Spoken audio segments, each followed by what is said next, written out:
those things that I've been doing to, I guess, sort of set myself up for a career after my current career. But I'm also a, musician as well.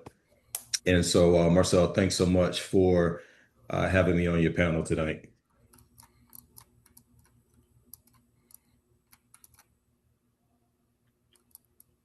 Hello, everybody. I am Phil Wright. I am from the upstate of South Carolina, the Seneca Clemson area. I've been working in the industry, um, man, for years. I would say mainstream probably the last 10 years, but I guess still working in the industry roughly 20 years now, chipping away at it. Yeah, I'm excited to be here. I'm grateful to be here. I wear a few different hats in the industry. Started out as a musician and as well as used to sing a little back in the day and kind of transitioned and pivoted to other lanes like tour management and creative director for a few different artists. It's been a journey, and I'm grateful to be here. Thanks again, Marcel.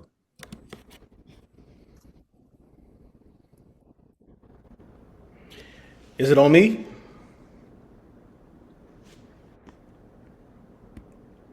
Can you hear Yes, me? sir. You guys hear me? Yep. Yep, Alphaeus Anderson here. Good evening, everybody. And I actually serve as Director of Gospel Choir and Innovations at the University of South Carolina Upstate.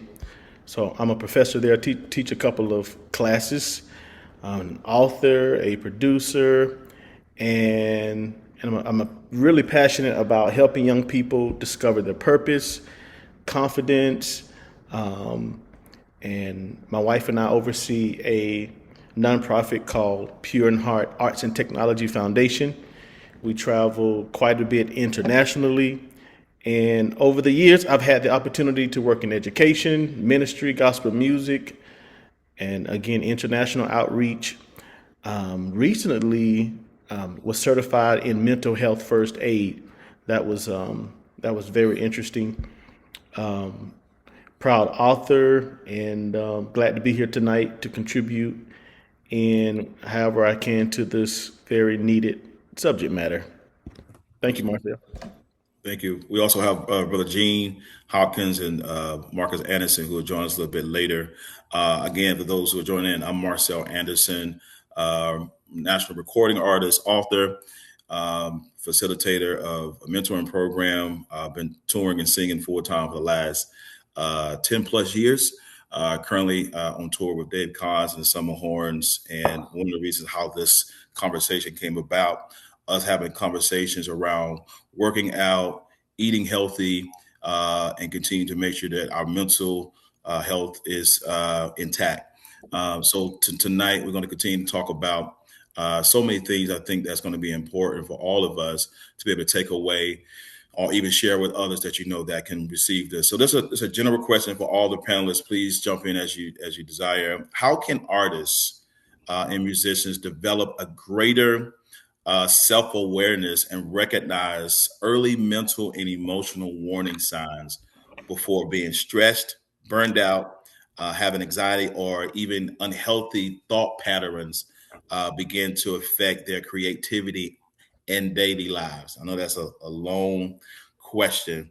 But again, how can artists and musicians develop a greater self awareness and recognize early on mental and emotional warning signs before being stressed out, burnt out, having anxiety, and having unhealthy thoughts, right, that come in their mind um, as they begin to be creative in their daily lives? So anyone can jump in there.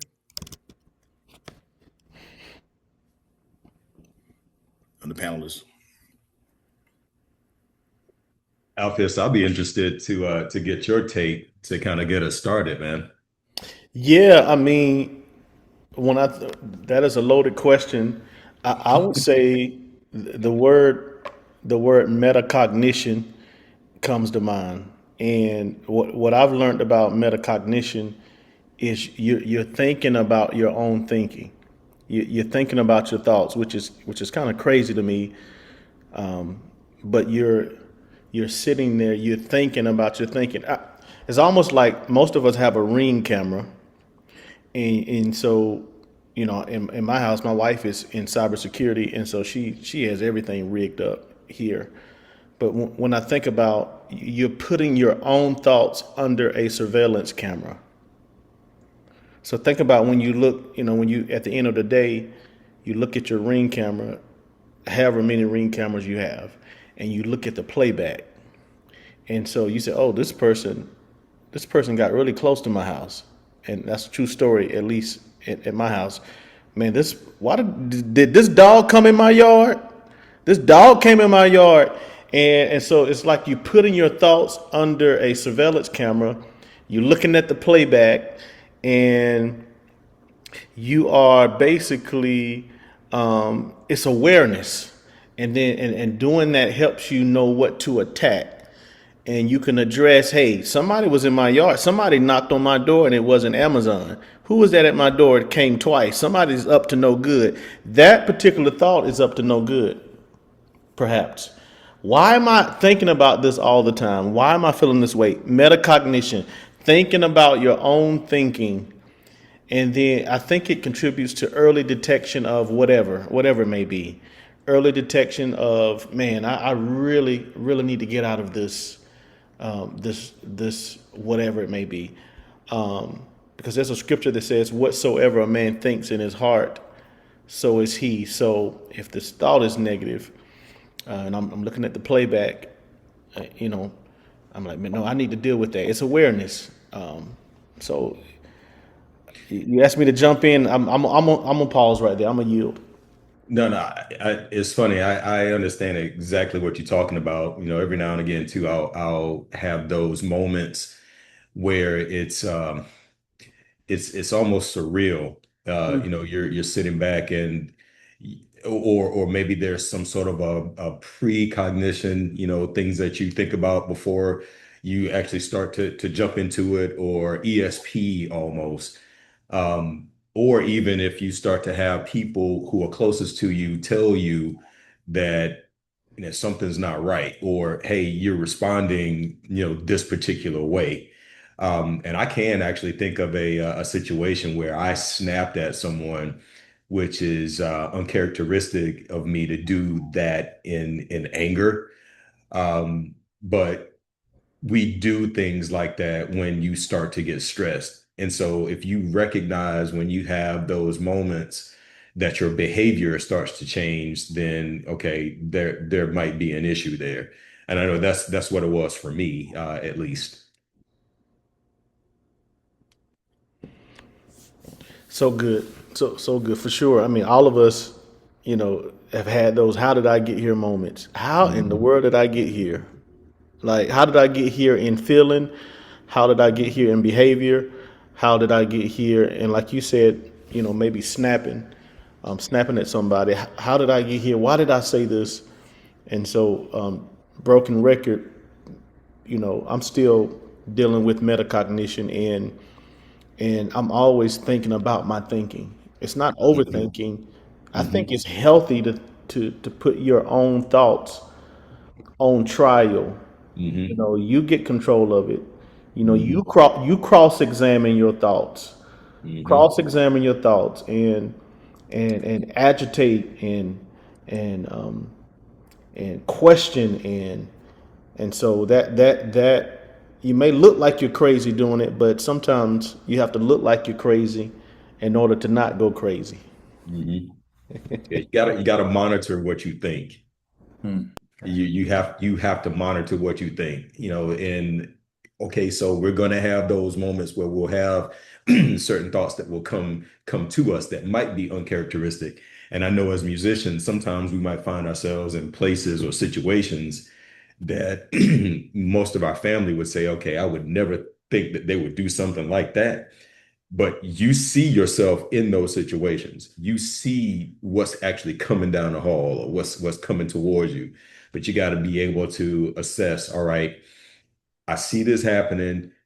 If I do a full 360 view or 180 view of this whole thing, I know what the result can actually be. I need to step back. I need to take some deep breaths.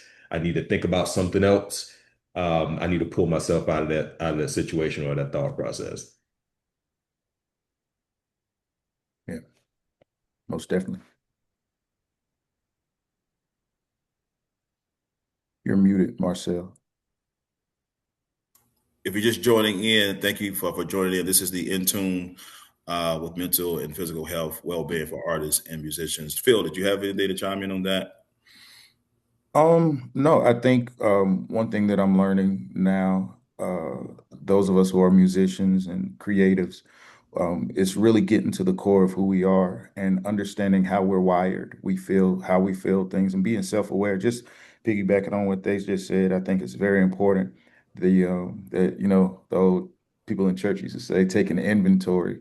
And so once you take inventory of yourself and constantly pulling out the mirror to see yourself and to see, so when obstacles arise, you're not really surprised because I know for myself, um where I'm always rediscovering different elements of who I am. And I ask God to show me, the good, the bad, the ugly, all of that. And sometimes when you get to see that, you get to see the things about you that ain't that cool. And Yeah, so that has been something for myself that I try to practice self-awareness and constantly pulling out the mirror to see myself to say, oh, dog, I don't really like this part or this little segment of who I am. I mean, even the Bible says that there's safety in a multitude of counsel. So it's good to have people around that can look at you and say, hey, listen, this right here, that ain't it. But because I walk in a room, I see everybody, but I can't see myself. So it's important that we take time to see ourselves. So I don't know if yeah, that kind of fell in yeah. place with. It does. And Phil, I'm gonna stay with you here. You just came off a very intensive tour. Mm, You can share who you tour with. You don't have to. With that being said, what are some practical ways musicians, creatives can check in with themselves emotionally while balancing demanding schedules and expectations? Right, because that can okay. be very hard. One of those times you need to check in when you have to, take care of other people uh, Mm. as well as take care of yourself. What are some practical ways, as a creative to check in, and make sure that you're emotionally balanced with the demanding schedules? Well, I just did the New Edition Way tour with New Edition, Boys to Men, and Tony Braxton. I've been with New Edition. They're my primary artist. Been with them about 3 years now, and we've done one-offs, and we were pretty much working out of, doing the residency over the last few years. But we just did 31 cities, sometimes four cities, four shows back to back a week, and it was very intense. And you just got to find that time. What I've learned for myself, I've been on a health journey. I think seriously, I think the day makes day number 308 or 309 consecutively, consistently. Um, I, it's important that you prepare before you get there. It's Hmm. like for myself, I had this epiphany where like I need to take my health more serious. So prior to the tour, without even knowing that we were actually, I knew we were about to tour, but I didn't know to what extent or all the details. I was over 300 pounds. And so I just started taking, I said, well, they say, and it may be different for different people, that it takes 21 days to create a habit. I said, so if I'll walk at least 2 or 3 miles for 21 days, I'll actually start liking this. I did 21 days of, each day doing a little bit more. After those 21 days, I did another 21 days and I just didn't want to give up. So 70 pounds later, I've lost a lot of weight. But I said that to say this, um, if if I was still the size that I was prior to that 31 city tour, I really don't know how. I don't know. I know for a fact it would have kicked my behind. But so I'll say, you can't just wait till the opportunity comes to start preparing. Preparation starts prior to because you never know what you're training for. I mean, me and Alpheus went to China last July with his nonprofit. And, what's crazy is we went to the Great Wall of China. And when we went to the Great Wall of China, there was these different pillars. I said, well, if I can get to this first pillar, I'll try to get to the next one. What I realized is being consistent in the things that nobody sees, it spills into everything else that you do. There was about 38 of us that went to the Great Wall of China, but the higher we went, the less people were able to go. Mm. And the quieter it got, the higher we went. I don't know if that's answering your question, but that's something that I really thought about. You never know what you're training for, so don't necessarily wait till the tour or the opportunity or the big event to kind of show up, because then you're really gonna be shook. So always stay prepared and prayed up and get a routine prior to. So when the opportunity comes, it's like, dang, I'm here, I'm ready, I'm prepared. Yeah. So that's kind of how I just making time every day. Yep. Yeah. It sounds like preparation prevents poor performance. Like you're preparing yourself Mhm. for that moment, for that Overachieve in something that, overachieving spills into everything else that you do. You'll become OCD with, like, the 21 days wasn't enough for me. At opportunity. 21, let me do another 21. Let me do another 21. And those 21 turn into 309 days. And those are, steps that we can take, just like you said, prior preparation. Yeah, you really talk about a lot of physical parts of your development into being who you are as as a manager, as a road manager. So Mm, you you're sharing your roadmap to how you worked out consistently, stayed true to yourself. With that right. being said, this is a question for Cedar. How can musicians and artists incorporate physical activity into irregular or demanding schedules? Like it could be hard. I can tell you right now, we did a 30 city tour last year with David Collins. And when you go to these dressing rooms, or even you go to the church mothers, you go to a church and they have this food already prepared for you. And if you don't have the funds to go buy something that's already pre-selected meals, which is free, and you're gonna eat that sometime unless you're gonna starve yourself. If I got a witness out there, so again, some of the things that may be unhealthy for you. Again, Brother Cedar, how do you say no to the good stuff?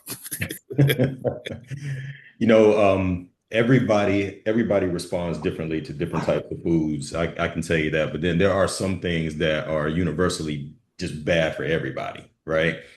Um, you know, I can say on the tour that we did last summer, while there were snacks and things like that in those green rooms, we also had some really good meals, Yeah. right?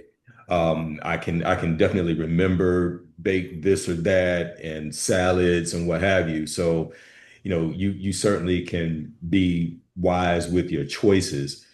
Now, I mentioned that there are some things that are going to be, bad for different people because the different blood types might respond differently to different types of foods, so you have to really understand your physiology and know what actually impacts you. I know too, being a touring musician as well, sometimes, alcohol, that's always a thing, it's backstage on every tour. Everybody is trying to take a little sip of this, sip of that. But if people really understood what alcohol did to their bodies, they would start to pull back. Or, those that say, well, hey, I got to die from something or whatever, well, you don't want to suffer your way to death. Uh, Mm. so understanding what your physiology is and how your body responds to certain items that you put inside your body is the key. Um, if we transition over into talking about workouts based off of really busy tour schedules with the sound checks and maybe even rehearsals or what have you, I talk about people maybe being able to do movement snacks in terms of your workout. You break off pieces like Phil was talking about. He did, start out with 21 days, walking a couple of miles. And then after that, you just kind of continue to build on that as you build a habit, right? But can start out with a 10-minute walk before your sound check or before lobby call or something like that. Quick body weight circuit, push-ups, sit-ups, leg raises, things like that. Any other mobility exercises, stretching, even between, sound checks. So when we're trying to, dial everybody in, do little things like that. Breath work, breathing, stretching. Those are things that are extremely important because we've seen how people have been on stage in the past and they might not have had a really good physical set. You come off stage and you breathe in harder than what you really should be breathing. Maybe because you're carrying too much weight, maybe because your cardio is just not good, and you're not giving yourself the proper nutrition. So there's some things that we can definitely do even with the busy schedule that we have. Yeah. So with that being said, how does physical fitness impact mental health, particularly for creatives and performing artists? It's funny because Alpheus was actually he hit on that just a little bit, and certainly with mood, focus, motivation, your sleep quality. We were already talking about at the top, our emotional, regulation, or how you are responding to people, stress, how you're responding to stress, so physical activity can definitely improve all of those things. Um, I don't want to get too scientific with it, but we get into things like, increasing your endorphins, dopamine, serotonin, those things that we actually do need to make sure that we are able to maintain focus, also be able to maintain the information because we have to, retain a lot when it comes to if you're a musician, the notes that you're supposed to play, the cues, if you work in a soundboard, if you work in lighting, there's a lot that you have to make sure that you physically are able to do. Um, and all those chemicals are definitely associated with, better mood, reduced anxiety, mental clarity, and then not to mention motivation. I know that there are going to be those times when we feel, exhausted when we are done with the performance, we're done with the tour or whatever. However, if you are in shape, if you've got, good brain chemistry as a creative, then you're going to be more motivated by the time that next tour comes. You'll get your little break, but you're going to be excited and ready to hit that road again. So people really overlook how physical activity can actually help to improve your mental capacity. Yeah.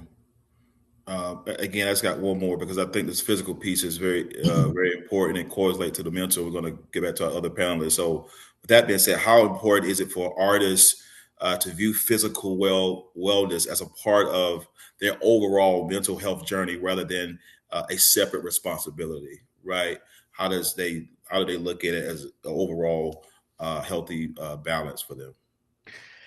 You know, from my opinion, reducing burnout, mental fatigue, um, definitely, when you think about creatives, some of the things that that work can involve for creative, isolation, deadlines, perfectionism, all those things right there can pile on in terms of stress. So actually having, some sort of a workout routine, to help you and improve your sleep, getting that creative, mental reset, really helping to support your emotional balance. All of those things are going to be important, Marcel. I know sometimes we'll be out there and it can, I know sometimes I can come off a little, a little tough on y'all, but I know what it takes. I see what you guys are doing. Mhm. And so I feel like I just want to continue to challenge you because I know how far you actually can go, but I know what you need to be able to get there. So yeah, just be ready. I'm gonna keep pushing you. No, thank you. I appreciate that. Thank y'all for joining in. In about 15 minutes, we'll open up for open discussion. In my field, in Alpheus, this question for you.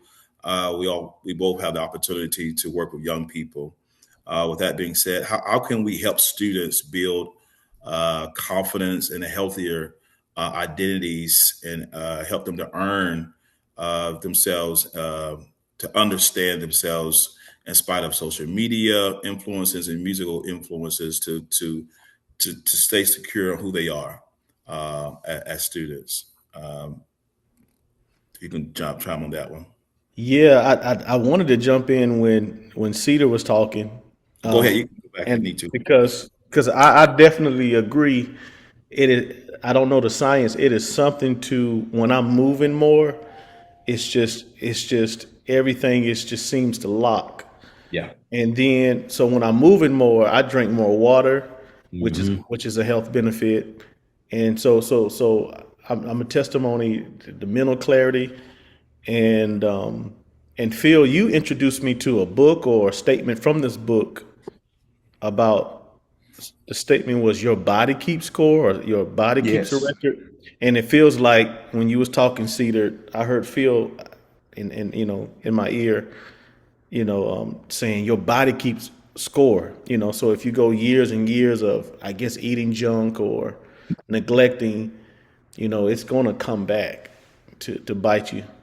Yeah, Alpheus, if I could jump in real quick, I mean that's absolutely true. As we age, we lose muscle mass, and we lose muscle mass at a faster rate the older we are able to become, right? So my primary focus when I'm working with my clients is on strength training. A lot of people say, "Well, really just trying to lose weight. I just want to get my size down." Well, studies here recently have definitely come out to support that you really need to make sure that you are doing everything that you can to retain or gain more muscle mass. Mm. And with more muscle mass will definitely become you will have more energy. Um, you know, Not to mention the mobility that you will need in order to be able to, perform on stage or to get through the long days of studio sessions or what have you. Eating the right foods will definitely help you make sure that you're building um, the proper mass, if you will. Because anything that you eat, you're going to get some kind of mass, right? Hmm. But Right. if you're not eating the right stuff, you're going to get the wrong mass. Yep, man, we can stay there all day. Speaking of your body keeps a record, Phil, what is the proper name of that book? Your The body keeps score. body keeps score. So with that question you just asked me, Marcel, what if I flipped it and say your heart keeps score? Ooh. So I know I'm Unc status now with my students. Even with my college students, I'm Unc status, and you just sound like Unc because you're admonishing the kids not to just casually consume content or mindlessly consume content, because if it's true, your body keeps score, your heart keeps score. As a musician and producer, those of us that have been in the studio, you hear this term garbage in, garbage out when you're recording.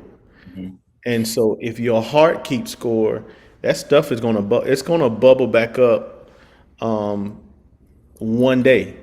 And so I'm always admonishing students to, hey, consider less of social media, more positive content.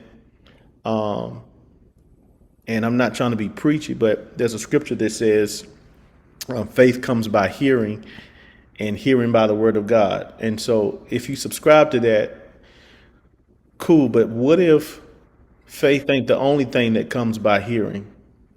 If you've ever been ticked off, if you've ever been angry, it's probably because of something you heard.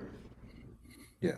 If you ever been sad, I remember getting a phone call years ago, and from that phone call, instantly sad. I mean, sad for months because of what I heard. And so faith ain't the only thing that comes by hearing. And even depression, probably because of what you heard. And so garbage in, garbage out. Your heart keeps score. Your heart Yeah. keeps a record. And so if you guys can study, I'm studying this lady or studying what she studied. Her name is Dr. Caroline Leaf. And she breaks up the mind in like three sections. And we often know about the conscious mind and then the subconscious, but she lifted this third one, this non-conscious. And she talked about how that non-conscious is so powerful it can record like billions of reactions a second. And if you think about it, you know, you could be somewhere, you could be at the gas station, you can go throughout your day, and not your subconscious, but your non-conscious is recording all of this, and then all of a sudden, at the wrong time, what's in your non-conscious bubbles up through your subconscious and eventually to your conscious, and you like, how did I get to? What did this thought come from? I'm thinking Mm. about a purple cow. I mean, I'm just. Why am I thinking about a purple cow? Because somewhere in your day, your in your non-conscious, your heart keeps score. Definitely. And so when you mindlessly consume junk, CNN or TikTok, garbage in, garbage out. So, you know, and obviously those of us that are mentors and teachers and parents, when you are influential, we should use that influence to tell the next generation, hey, bro, your thoughts are controlling your face. So let's consider let's consider dealing with our thoughts. Let's consider dealing with what we consume. Make sense? Yeah. Definitely. Society can socially construct the norm on how we should be, how we should act. With that being said, this is for anyone on the panel. How can we normalize seeking help, counseling, mentorship, or accountability within in the entertainment world and the creative industries? I mean, how can we normalize, seeking help, counseling, mentorship, or accountability within in the entertainment and creative industry? I mean, how? Oh, you can go ahead. But you got to feel. Okay. Well, I feel like a preacher, but there's a scripture that says there's safety in a multitude of counsel. There is safety in a multitude of counsel, and just making sure that, of course, you got, and then having an inner circle of people that are smarter than you, that know more than you. There you got to have people. If you're the smartest one in the room, that's the issue there. And Yeah. and understanding sound doctrine, and really discernment too. Discernment is huge. Discernment is something that we all could use. I really been big on that. Discernment is a major thing. It's like making sure that we have the right people around us. I mean, those of us who work in this industry, everybody ain't good and everybody ain't bad. So it's just making sure that we have, good counsel, and then, again, constantly bringing out that mirror to see ourselves. Thing too, Marcel, to help normalize it is that if some folks who are just coming into the game could see some of us that have been in it for a while seeking help, Definitely. being an example, as much as I love God and as much as I have a relationship with my father, um, and when I say my father, Jesus Christ, because the other one, no, but I can't be naive enough to think that everybody has that kind of a relationship. So I gotta kind of meet them where they are. Like Phil was saying, not everybody's good, not everybody is bad. So for some people to be able to see me without me, quote unquote, preaching to them, living a certain way, behaving a There you certain go. way, speaking a There you certain go. way, walking a certain way, maybe that will be enough for them to at least, you know, kind of come over to me and say, "Hey, look, man, I noticed that you're never really in this kind of situation right here, or whatnot. What are you doing?" And if I don't have the right words, if they have an issue or a problem that they really want to share, then at least I'll be able to tell them, like, look, man, maybe some counseling would be the best way for you to go. If you don't have a person in your family that you can reach out to or what have you, there's some people out here professionally that can help you and support you. But I think getting started, allowing some folks to really see that Hey, whether we're at Unk status or not, Alpheus, right? If they see that we're stepping out there and we are trying to open ourselves up to receive help and receive support. Okay, so Phil's doing it, Cedar's doing it, Marcel's doing it. And I need to ask somebody, or maybe I'll ask them and they can refer me to somebody. So I think that's one of the ways that we can you can really try to normalize it. I heard someone say the best sermon you could ever preach is the life that you live. Yeah. And and you think we're playing music, these are emotions, these are chords that strike different emotions, and just intake is very important. What are we consuming too? Hmm. Like there are certain songs. There's a medical term I heard for the for people who emotionalize music. So some certain things can put you in places you don't even realize it. So it's important consumption too. But yeah, I love that what you said. Thank you. I'm gonna draw a pause real quick with the panel discussion, the panelists. I'm gonna open it up the floor, and I'll come back with some other questions as the other guest panelists get on. I want to open up the floor for anyone who's listening. We have other individuals who are on who could be a part of this panel discussion. But for those who are listening and you have an eager question for our guest panelists, please you can come off mute and ask them at this particular time. If not, we'll keep driving. Open up the discussion for anyone that have questions for the guest panelists.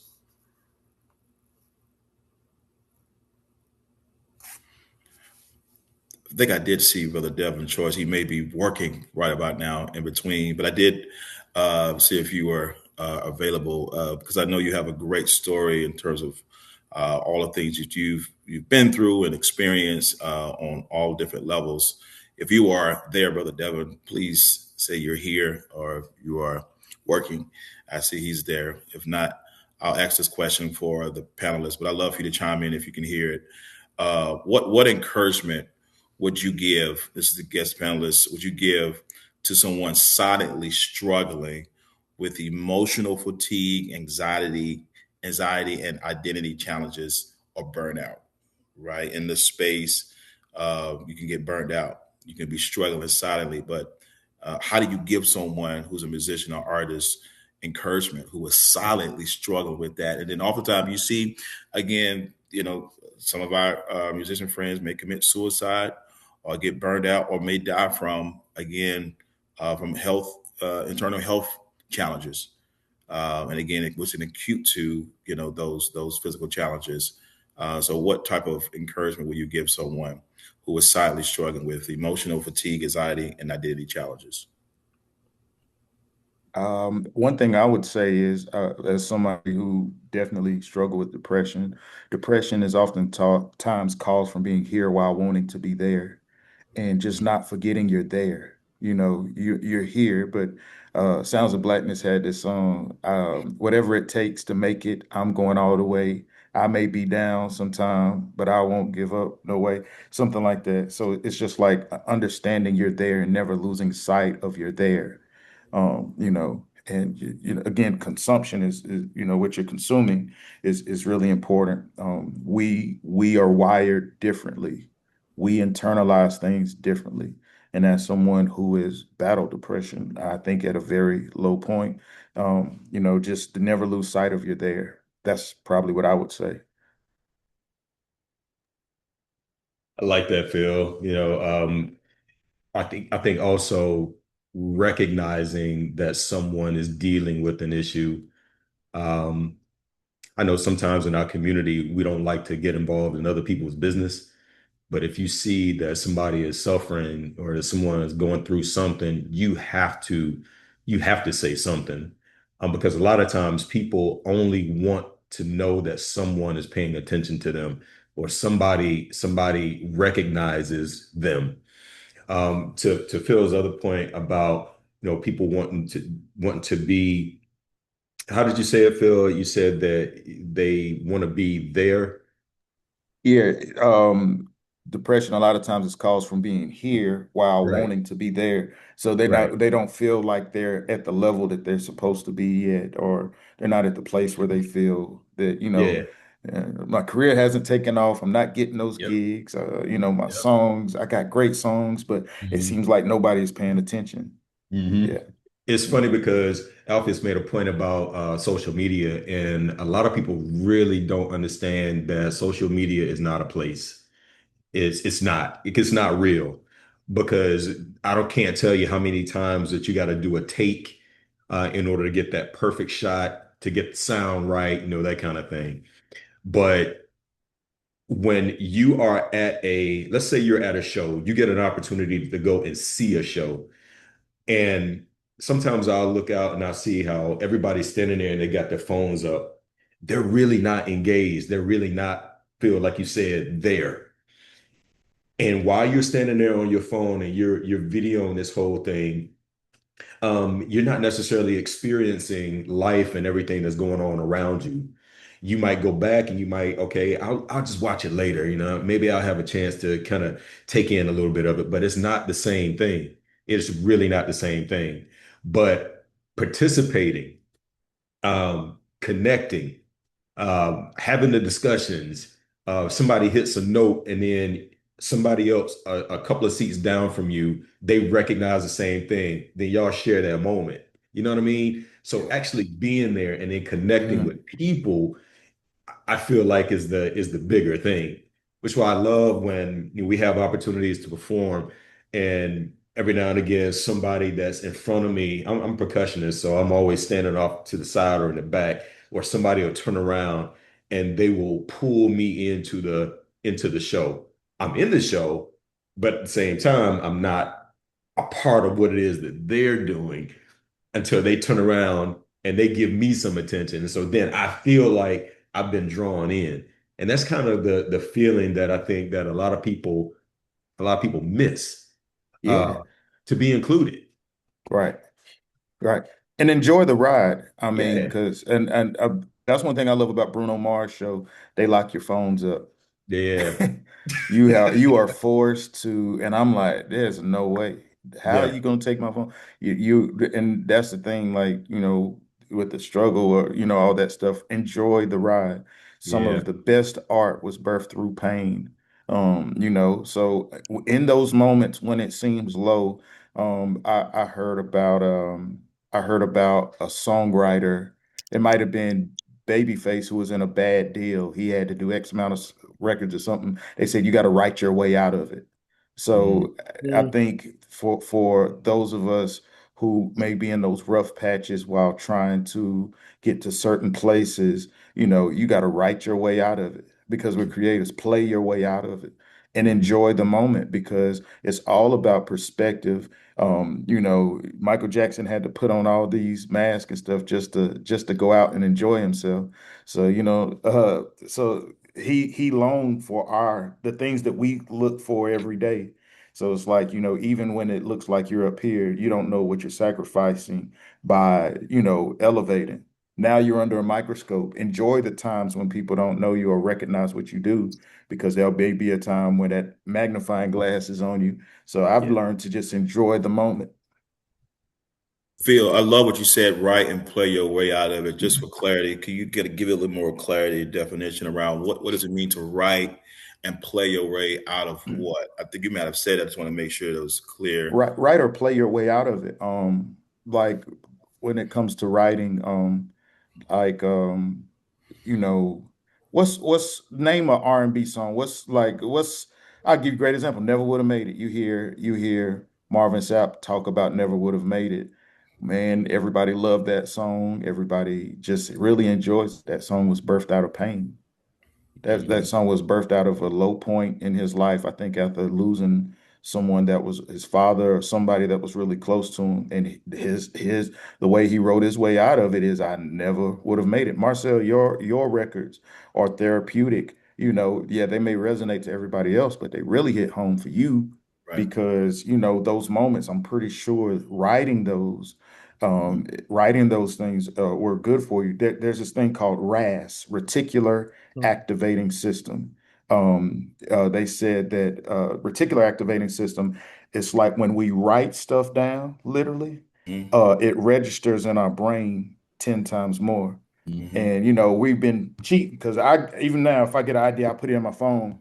But even writing the vision, making it plain, there's Hmm. power when you physically write something. Or then if it's playing, or if you're a musician, you can literally play your way out of being in those moments, those chords, that feeling that you get when Hmm. you're playing a particular song, and it makes you go to that crazy five or something you did. God has a way of taking our mess ups, our low moments, and our terrible things. Man, we wouldn't have nothing to listen to if somebody hadn't got dumped. Some of our favorite love songs were written out of out of pain. Yeah. If that person didn't dump them, or they didn't get their heart broken. So I'm learning that everything serves a purpose, like in our journey.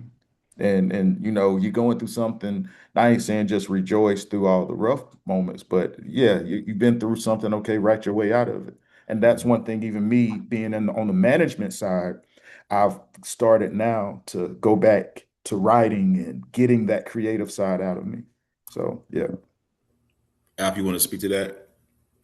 I did. I saw a question in the chat. I don't know Yeah, if some, I'll you bring it got it. up. Okay. I'll Okay. make sure. I want to make sure y'all didn't have anything on that note. But Sydney Williams asked a question for the guest panelists. What warning signs should women look for when trying to support the men in their lives with mental health challenges? And how can women best support men emotionally and mentally in mentally in healthy, effective ways? So um, I will say it based off of my own experience. I remember some years ago. I was a set drummer. I played jazz, and that was it. I was straight ahead. And then I realized that, and if there are any drummers on here, I do apologize, but I felt like drummers were a dime a dozen. Everybody's shedding, everybody's trying to show their chops or whatnot. And so it was enough. It was enough of that. I still love music. I wanted to uh, continue to be a part of music. I felt like it was a whole other world for me, and it gave me a feeling or satisfaction that I couldn't get out of anything else day to day. And so I said to myself, all right, I need to find a way to make a change. And I still love drums, though. I tried picking up other instruments. Well, I was okay with it. I tried saxophone, tried trumpet, that kind of thing. But I didn't have that same love. So I was like, all right, I just jumped right back into percussion, and I figured I would go to auxiliary. Had that in my background as well. I told my wife, I said, hey, I'm going to give this maybe 3 to 5 years. If nothing comes of it, then I'm done. The whole time as I was building it, because I was never a true percussionist. The most that I'd ever done was when I was in, middle school, high school, and some in college. And to stand up in front of other people and actually be on display with different equipment and what have you, it was tough for me. So I felt like I was failing. I picked up a couple of nice gigs or whatnot. Didn't really feel like I was doing the best that I could, so I had to really start putting in more practice time. But even with that, I didn't know what I didn't know. So I was really like hard on myself. My wife recognized it because she saw that, obviously you're gonna be your own toughest critic. But then when you have somebody that is supportive, so this is the answer to that second question. You got somebody that's supportive, in a loving way, they're gonna become your toughest critic. I'll come off stage, and if it's something that I've done to this day, with everything that I've done, she'll let me know if it was something that she didn't like. Now, we have that kind of a banter. But if you're someone where you've got a little bit more of a sensitive person that you're dealing with, I would say, at least let them know that you see them, you heard them, you want to support them. Hey, ask them how they think they did. If they come off stage and they ask you how they did or what have you, or if they're a recording artist, hey, tell me what you think of this song, that kind of thing. But at the utmost, make sure that you're being honest with them. Be supportive, be honest, be present. That's what I would say really works for me. Women, listen to that man right there. Listen to him. That was some good. That was good stuff. I would add to that, to the women, wives, sisters. Don't necessarily try to fix it. Just don't try to fix it. Don't try to offer a 5-step plan. Just be supportive. But some of the smoke signals, I would think, if I put myself on the chopping block, is if I'm sleeping too much. You should put me on the watch care. Or if I'm very moody, you know, attitudey, where I'm matching your energy, that's definitely, put me on the watch care. Reckless behavior for sure, gambling, it could be pornography, gaming, like just overdo, like going to the opposite end of a person changing colors. You know what color your spouse is. So if that color starts to change, hopefully this makes sense. Don't ignore the smoke signals. Okay, you're normally red. Now it's looking like you're turning blue. And that could mean a lot of things. It could be overeating. It could be just a loss of joy, and it could be so.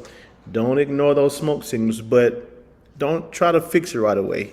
Also, that's just my 2 cents as it relates to the smoke signals and how you can be supportive.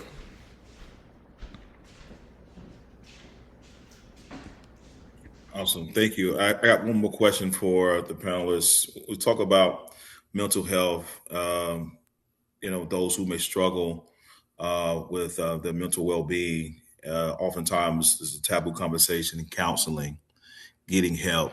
It may feel like there's something wrong with you. You're crazy. Psychoanalyst by the name of Eric Erickson said, if you do not address your issues are going to address you. He said, if you do not address your issues are going to address you. So it's important to plug into the resources that will help you navigate through those challenges, right? Going to counseling is not a sign of weaknesses, right? It's a tool for healing, growth, self-awareness, and emotional stability, right? Just as artists invest in their rehearsals, vocals, instruments, performance, they should invest in their mental health and go to counseling. So with that being said, why do many artists struggle with seeking counseling and emotional support? It forces people to be vulnerable. I think that's the reason why, most people, they'll use their artist therapy. So, singing it versus sitting down to talk about it, or some people may play it. It's just like the 5 love languages. We have different languages, we have different ways that we communicate, and we think that's just the way that but I think, it causes us to be vulnerable in a way that we're not used to or accustomed to. And who wants to show that things aren't going well. Like we were talking about a little bit earlier, how social media is not a real place, right? Rarely do you see people put information out there to say, hey, I am really struggling without giving you any kind of detail on what they're struggling with. Sometimes you got those people that are attention seekers. They'll say, oh man, it's been a tough day today. And then there's nothing else. So those people are just either, looking to suck some energy from you, energy vampires or Right. whatnot. Or maybe Right. they could be the type of person where they just don't know how to communicate it. Maybe they don't. But for me, I would have to be as specific as possible if I know that I'm going through. And I would need for you to be specific, you know in my younger days, and I would say emotionally immature days, I did have a person that reached out to me and they said, um, look, man, I don't know if I could take it anymore in this world. Mm. They texted me that because I knew this person. And I also saw how every Sunday they were the type of person that was going to the altar over and over and over and over for the same thing. I responded back to him and told him that he needed to text somebody else so I wouldn't be the last person that he texted. Get what Mm, I'm saying? And mm, so, very immature of me to do that. He didn't do anything to himself, but he was one of those people that was really trying to seek attention. Hmm. But later on, I told him, I was like, listen, man, it's like if you're suffering and you're going through something, you need to make sure that you're seeking help, not sympathy in moments like that. You need somebody that's going to actually be able to listen to what your issue is and then offer up some real support. Um, but unfortunately, we have people that even as adults, they might have that same mindset of what I had when I was immature, when I was younger. mm. Uh, but I go back to what Phil said. I think that people just don't want to show that they are vulnerable, and no one wants people to know that things aren't going well, as if things are supposed to go well in your life every day of the year. You know what I mean? Yeah. Yeah. I see this question, Phil. At what point did you realize that you were experiencing depression? Just um, kind of like the thing I was mentioning before, here I wanted to be there. My here just was like terrible, like failure after failure after failure, and not feeling seen. That's where I would say that hold on, my camera did something weird. But can you still hear me? Yeah. Hmm. Okay. Yeah, so I I I realized I was depressed. I was sleeping in, kind of like what Alpheus was saying. I was sleeping in heavy, eating, just being more reckless with my day to day. Um, and let's see, was it after you came out of it and looked back? I knew I was at a low point, sleeping in. Like really, the sleeping in part, really, what did it for me. It's like failure after failure after failure. L's aren't L's though. L's are lessons. We take L's as losses, and again, there's safety in a multitude of counsel. So I started. I was one of the ones who could actually see it within myself, and then I started getting around people that were positive, and then more safe places like this, and then some of your favorite people. Then you start listening to other people's story. You find out, oh man, they went through that, and look at them now. Oh man, I didn't know. So Mm-hmm. it's consumption again. I would listen to a lot of podcasts, and it wasn't just about depression, but like Questlove Supreme. He talks with a lot of artists, R&B Money, or just different interviews. Different people, and you're hearing their success stories and how they were able to overcome their low moments. And that's just kind of what motivated me to come out of it. I'm one of the ones that were lucky enough to kind of see it. And yeah, but I had a good group of people around me, good friends like Brother Marcel, Alpheus, and people like that. So, yep. Phil, and we have about a couple more minutes. We're going to transition. Thank y'all for holding on for a little while longer. You talked about kind of failure after failure, right? That kind Hmm.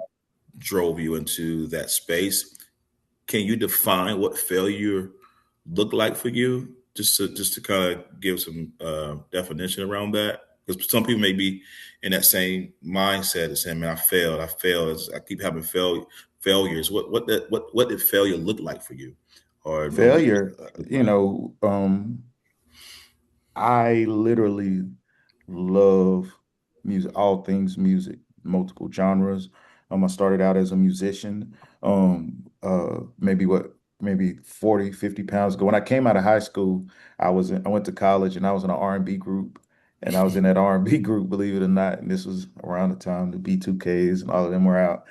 And you keep hearing these stories. Brian McKnight's cousin's uncle, niece, nephew is gonna listen to y'all's demo and they're gonna take it to New York, and this is gonna happen and that's gonna happen. And then you do that, and then that doesn't happen. And then you start writing songs, and then you right there at the break where it feels like, oh well, you almost have a placement, and that doesn't happen. Okay, Mhm. then when you pivot to working behind the scenes, and then oh man, like granted, the last few years have been some of my best years.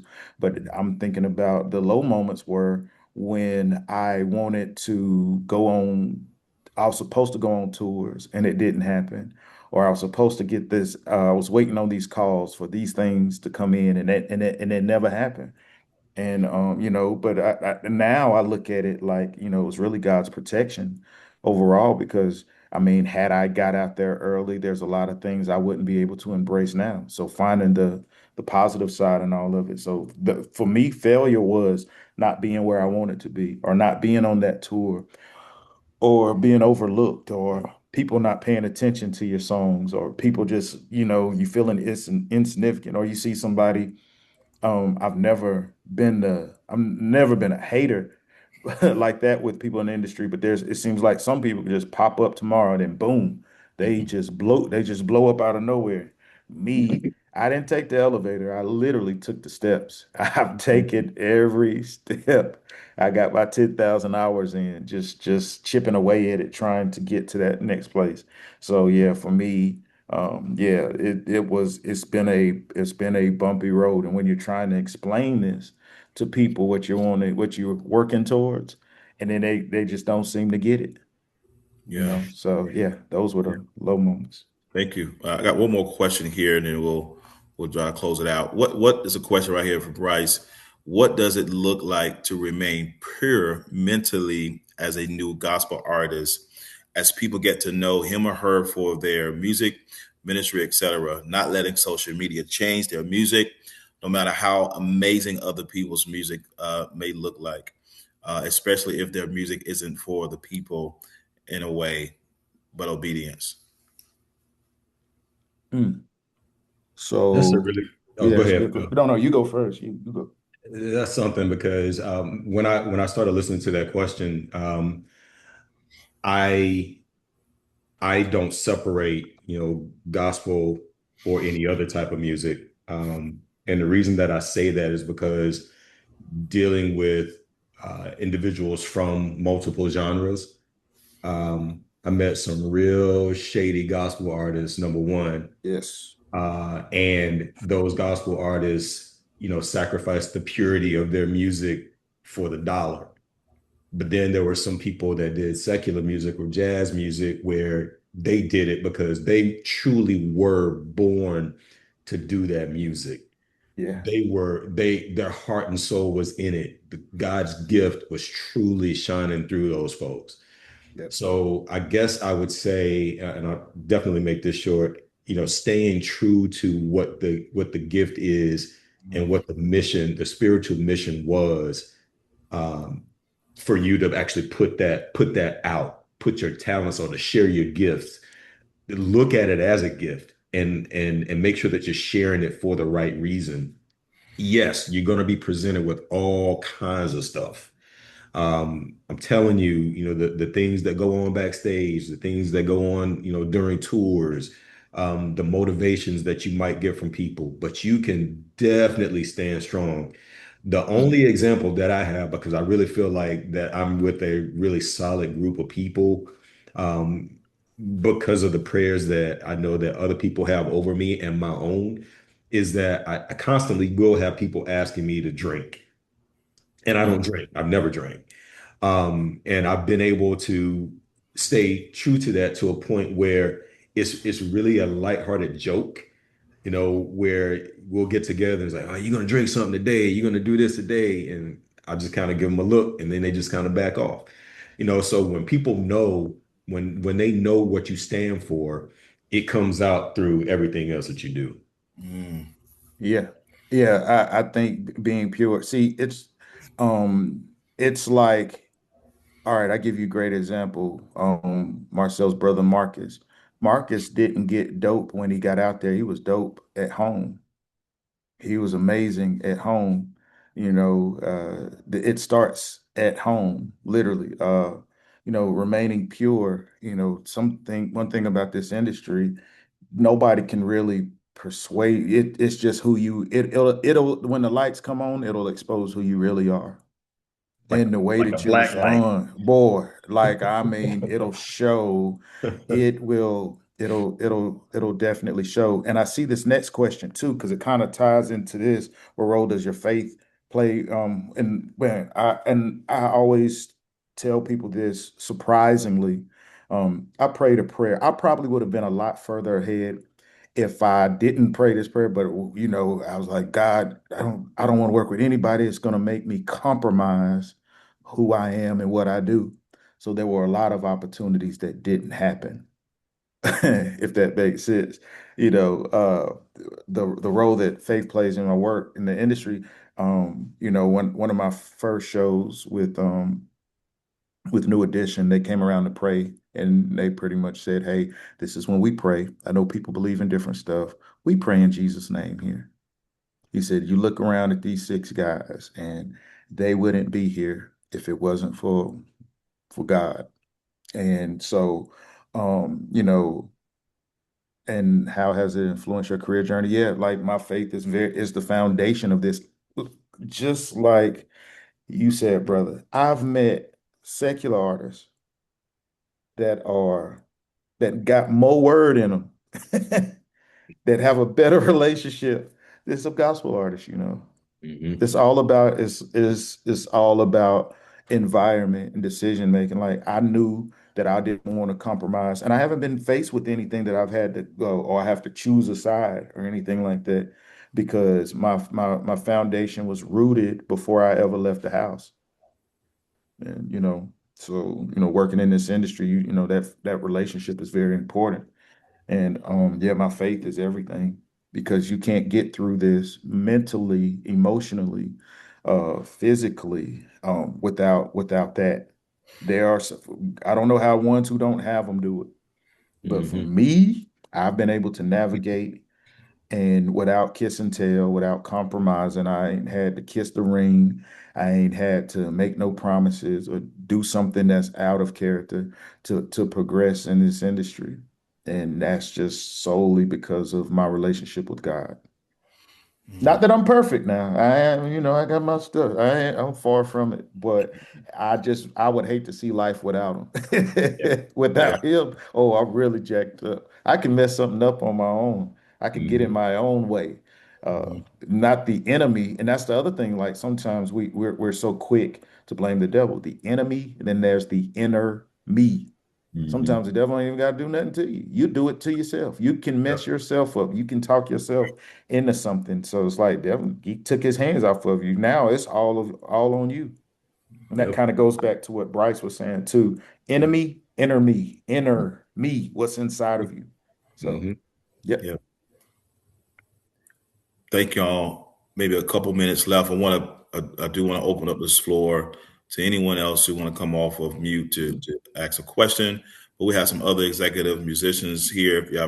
If something is tugging on your heart to share, I don't want to call anyone name out, but if you want to come off and just add to the conversation before we transition, I do want to give you that opportunity. So at that time, open up this floor for those who are just listening in.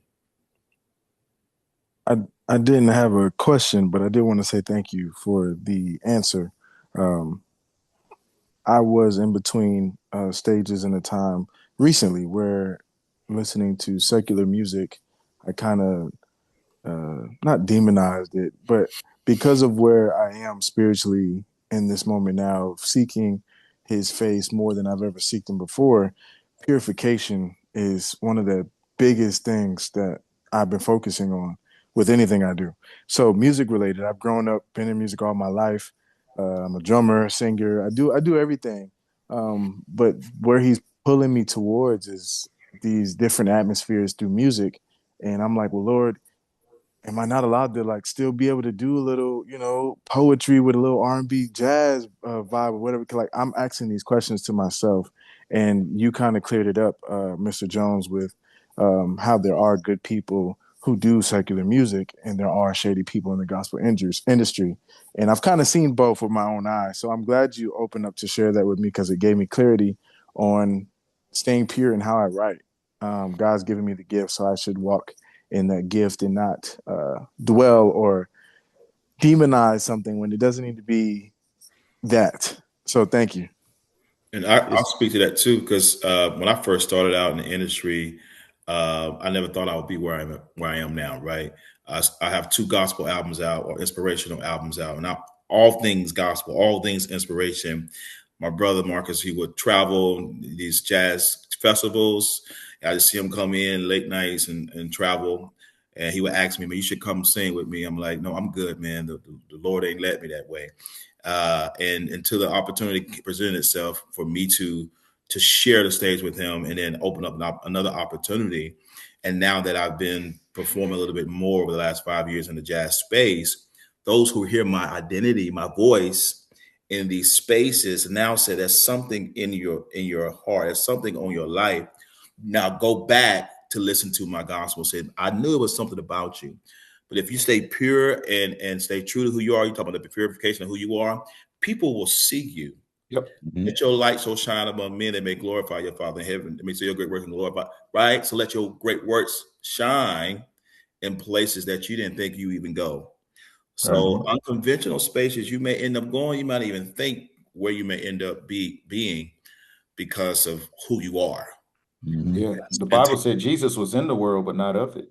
Yeah, right. And I always tell people all the time, hey, they're like, oh, the world, man. I always, and then especially the deep churchy folks, are like, if your flesh can't be around people that aren't like you, that's what Jesus did. He wasn't, you know, I mean, he even tried to go back to his hometown and preach to the saints. They didn't get it.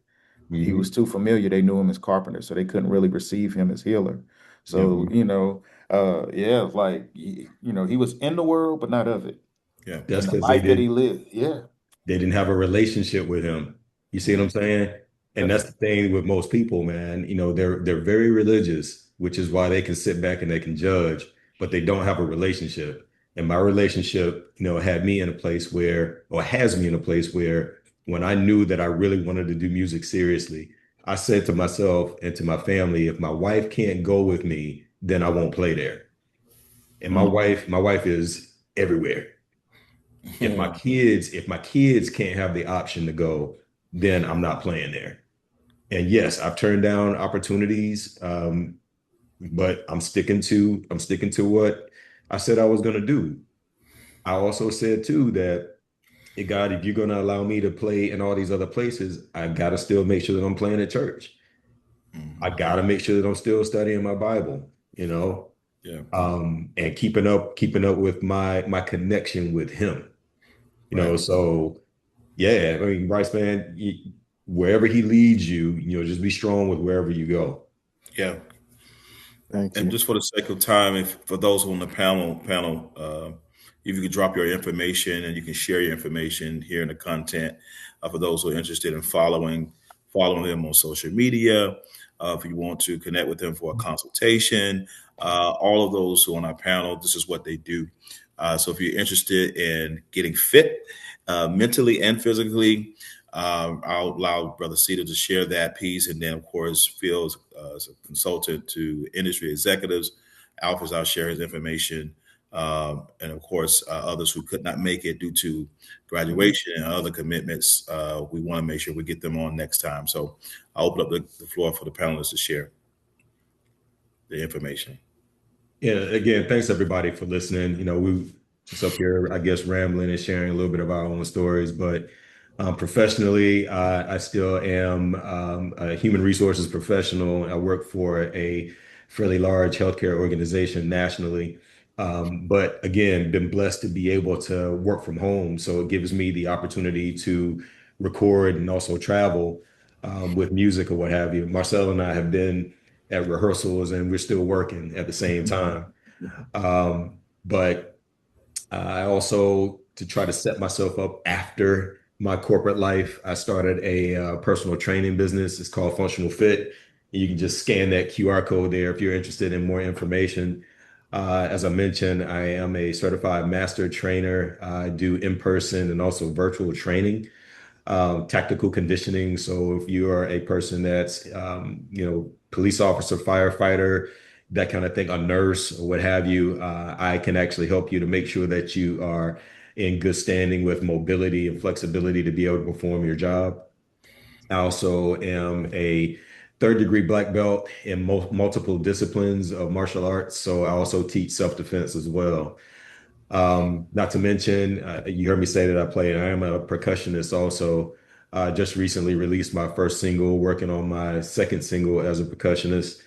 And hopefully by the middle of 27, I'll have a complete album. So, I got some goals, and thanks to everybody for being on here and your support. Yes. On social media, you can find me on Instagram. I got like 5 Instagrams because I wear a few different hats. I, P Wright Music, PWRIGHT Music. That's my main Instagram. And then I have this thing called Field Meals. I'm a chef as well. Stepped away. I was an executive chef for a few years, and I stepped away to jump head first into the music stuff. So I do have that as well. I am so I wear a few different hats: creative director, putting shows together, that type of thing, consulting, industry executives. God has really been doing his thing this last year. Like he said, just finished the New Edition Way Tour, the first leg of it. Tour managed a few different artists as well. Calvin Richardson, Johnny Gill, and I work with all the different entities within the New Edition organization. So I'm just excited about life. I'm here to inspire, to help.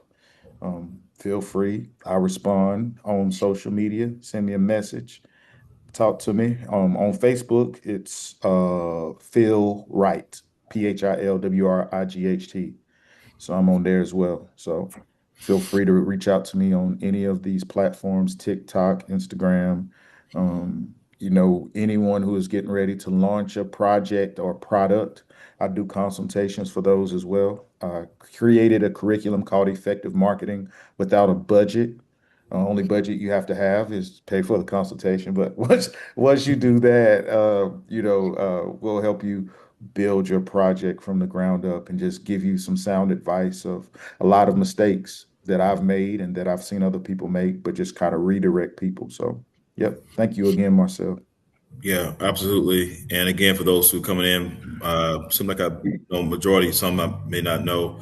Marcel Anderson, national recording artist, author, mentor, etc. So grateful to be here to create this space, healthy space, safe space for us to dialogue and talk through and navigate through the things that we are challenged by as musicians, artists, creatives, all things to help us to continue to stabilize ourselves and to, I call it separate to elevate, move from so we can get to, right? So that's important today as we walk away today, that it's okay for artists to seek help, to take breaks and establish boundaries and prioritize healing, right? It's okay to prioritize healing. Wellness should be never viewed as weakness. Okay, today that should never be viewed as weakness. That we all have the opportunity to become better, and then all the panelists, if you can drop your emails here, they're asking for that. Y'all can just drop your emails, and again, if you can follow us, Accelerating Men, acceleratingmen.com. The next, we're going to continue this just because I had a overwhelming response for individuals to have this discussion. So our next one is going to be in a couple of months. It's going to be the MD's Corners.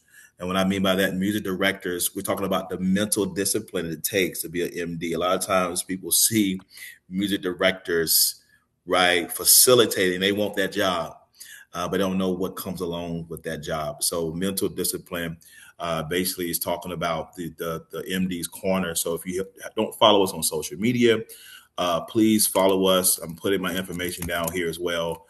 In the meantime, I do want to lend the opportunity if anyone else have any additional questions, please share them at this time before we transition. Any additional questions? I want to honor brother Devin Parker, and then Kalundra McDowell and David, who also are musicians and artists in their own way, who haven't said anything. So anyone else have anything before we transition? out of here. So please look for us on our social media pages if you don't have any additional questions. Awesome. Again, thank you, each and every one for joining us. We will put this on our YouTube page, Accelerating Men. Accelerating Men is a nonprofit organization. Well, this is cycling through our organization. Go and find out what we have going on throughout the year. We're definitely excited. We have many individuals who are on here who've started to learn about who we are and providing opportunity and support for young men and adult men, and also those who desire to just elevate, to separate. So until next time, thank you all so much for joining us for the InTune with your mental and physical well-being. Until next time, thank you all so much. We'll talk to you soon. God bless Sir, you all. thanks for having us. Thank you all so much. We appreciate you. Right on.